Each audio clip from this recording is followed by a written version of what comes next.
South Florida State, wherever that is. Can you see everybody? Yeah. Tell us about the cheese industry in America.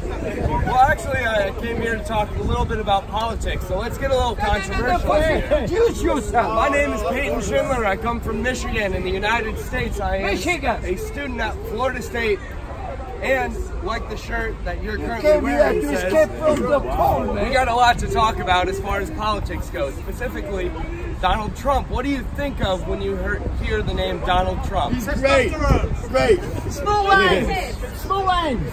A lot of people, when you talk about unemployment, will talk about Donald Trump being a sexist. They will talk about him being a racist, and they will talk about him being against the LGBT community. But if you talk about another significant political figure in the United States, one that is not often talked about, who meets these same criteria, one person specifically stands out, and that is Bill Clinton. Now, specifically, if we want to break down all three of those arguments, that Trump is a racist, Trump is a sexist, and Trump is anti-LGBT, if we talk about those issues and relate them to Bill Clinton, we will see that those same issues become a parallel problem with Bill Clinton.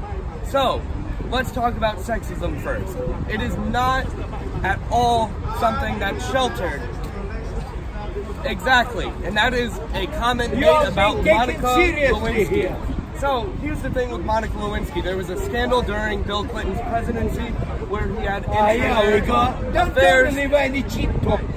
Okay, so, if we're going to move on from that, we also need to talk about the three people that accused Bill Clinton of sexual misconduct, and all three of those were considered non-consensual. Those are not often talked about in the media. Are you justifying Trump?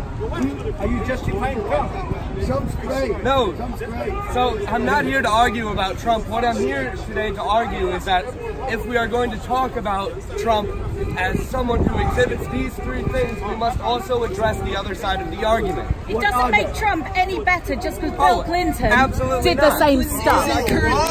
Stirring the pot. But here's the thing. Shots fired. It is correct intolerant to also bring the argument onto them. So, if we are going to address this on the grounds of sexism, it is important to talk about that people accuse Donald Trump of, and we must compare that to Bill Clinton. So, if we're going to talk about the racism in the United States, let's talk about the fact that of any president in United States history, Bill Clinton deported the most people of any president ever per capita. None of this is relevant to Trump. I know. So we're not relevant to Trump. Getting salty. We're getting to it. So we're talking about the shots fired. So if we're going to continue down this path, we can also look at the LGBTQ issues of the Clintons. Until 2013, we don't care. Clintons are not in power.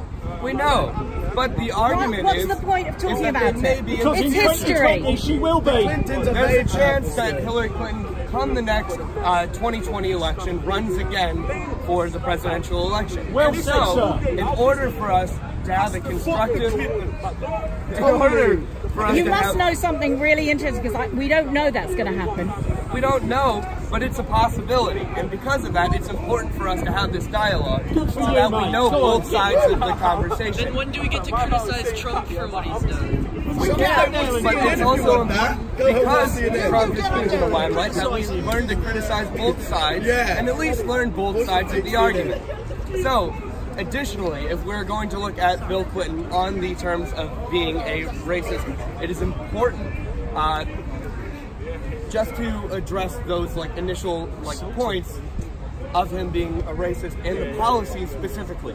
So in the United States, there's something called mandatory minimums, which come when you commit a crime, you have a minimum sentence for that crime. Bill Clinton specifically raised those for crimes that were associated specifically with African Americans.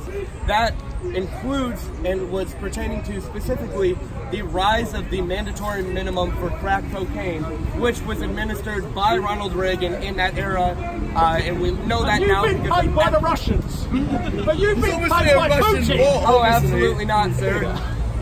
So, if we are to look at that and say that Bill Clinton is squeaky clean, it is also important to look at Hillary Clinton in that same limelight, which is why I'm here today to say that not only is this an issue with Bill Clinton, it is also an issue with Hillary Clinton.